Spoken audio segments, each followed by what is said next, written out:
les outils que vous avez à disposition, qui est très puissant, qui peut vous permettre de travailler sur vous-même seul, bien sûr accompagné, c'est toujours nettement mieux, c'est l'autocritique. Donc je vais vous parler de l'autocritique et je vais vous expliquer les 3 étapes qui vont vous permettre d'utiliser cet outil hyper puissant.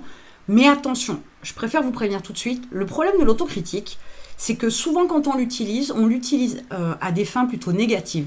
C'est-à-dire qu'on arrive à des conclusions où on se rabaisse, on se tire vers le bas, on a tendance à se dénigrer et ce n'est pas l'objectif de l'autocritique. Mais vous allez voir que l'autocritique vous permet d'avancer à vitesse grand V et de pouvoir devenir beaucoup plus fort et surtout être en meilleure connaissance de vous-même pour pouvoir avancer. Alors, la première des choses que vous devriez faire pour pouvoir utiliser l'autocritique à des fins plutôt positives, c'est d'abord identifier vos limites et vos faiblesses.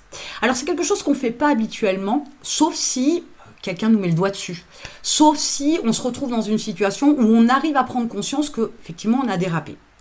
Prendre conscience de ses faiblesses et ses limites, c'est pas quelque chose qui se fait non plus en 5 minutes sur le bord d'une table. C'est quelque chose qu'on réfléchit, c'est une liste que vous pouvez faire d'ailleurs, et qui va s'agrémenter, s'alimenter régulièrement. Pourquoi ? Parce que au premier instinct, comme ça, la première réflexion, effectivement, on va trouver certaines de ses limites, et certaines de ses faiblesses, mais pas toutes. Et c'est au quotidien qu'on peut se rendre compte que, bah oui, là on a une faiblesse qu'on n'avait pas mis sur la liste, et puis là on a une limite dont on vient de se rendre compte parce que la situation vous a mis face à ces limites-là. À partir de cette liste-là, vous allez travailler sur la 2e étape. La 2e étape, elle consiste à prendre en considération aussi les critiques qui viennent de l'extérieur. Alors, les critiques positives, constructives, mais de manière générale quand même, les critiques même négatives, là aussi vous pourriez les lister.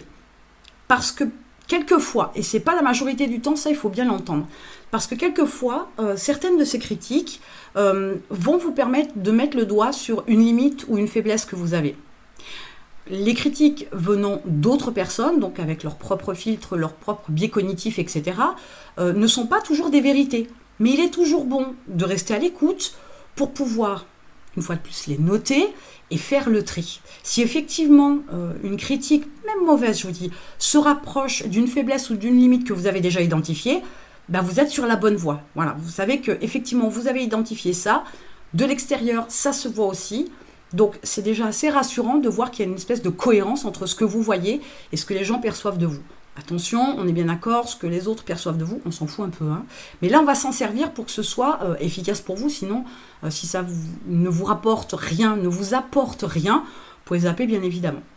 Et enfin, la 3e étape, c'est de chercher, trouver donc, et mettre en application des solutions pour résoudre vos faiblesses et vos limites. Alors, je dis résoudre parce que c'est pas tant un problème que ça, vos faiblesses et vos limites.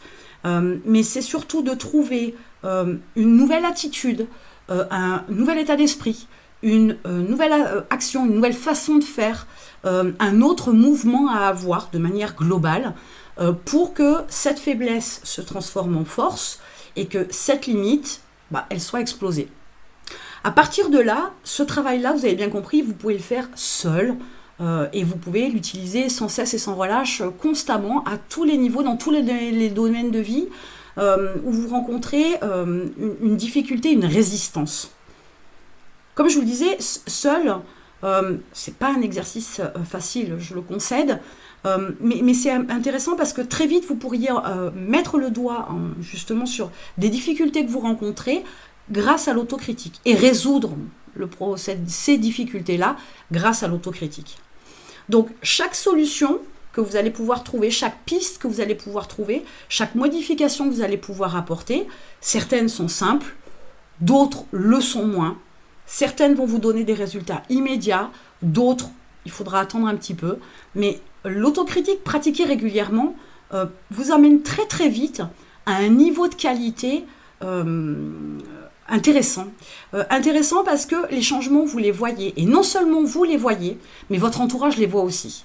Si vous attendez que les choses changent, que avec le temps qui passe, ça va résoudre certains de vos problèmes, ça va faire sauter certaines de vos limites, vous vous leurrez complètement, hein, vous passez complètement à côté.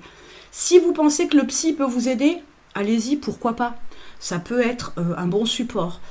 Si vous souhaitez avoir un coach qui vous dirige, qui vous mette plus rapidement sur la voie, c'est une bonne aussi approche que vous pourriez avoir. Mais en aucun cas, ne comptez pas sur dans votre entourage, les éléments autour de vous, les personnes autour de vous, pour vous aider à faire ce cheminement-là.